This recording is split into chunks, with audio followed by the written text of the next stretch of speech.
మనం పీల్చుకోలేనిది తీసుకోకూడదు దాన్ని. అది వేటిని తీసుకుంటుందంటే మొక్కలు తీసుకుంటున్నాయి. మొక్కలు తీసుకొని ఏం చేస్తున్నాయి తెలుసా? ప్రక్షాళన. కార్బన్ డయాక్సైడ్ ప్రక్షాళన చేస్తూ ఆక్సిజన్ని విడుదల చేస్తున్నాయి మొక్కలు. ఎంత త్యాగం అండి మొక్కల్లో. మొక్కల్లో ఎంత త్యాగం ఉందో చూసారా? ఆక్సిజన్ మాకెందుకండి అంటారా? వాటర్ లేవనుకోండి అండి, కొద్ది కాలం బ్రతకగలం, అంతేనా? కొన్ని రోజులు బ్రతకగలం. వాటర్ తీసుకోకపోతే కొద్ది రోజులు బ్రతకగలం.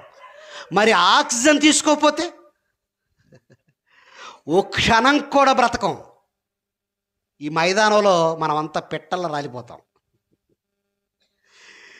అర్థమవుతుందండి?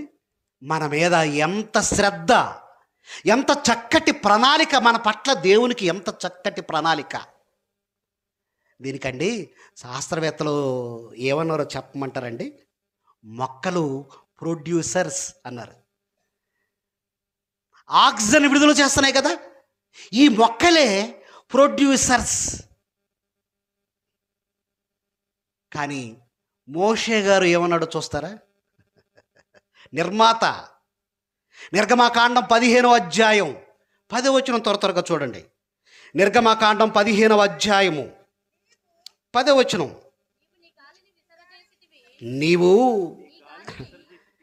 నీ గాలిని విసరజేసితివి. చూశారండి ఏమంటున్నాడు మోషే గారు? ఏమంటున్నాడు తెలుసా అండి? నీవు నీ గాలిని విసరజేసితివి అంటున్నాడు. అంటే ఇప్పుడు ఇద్దరికి గాలి ఎవరిది? గాలి దేవునిదండి.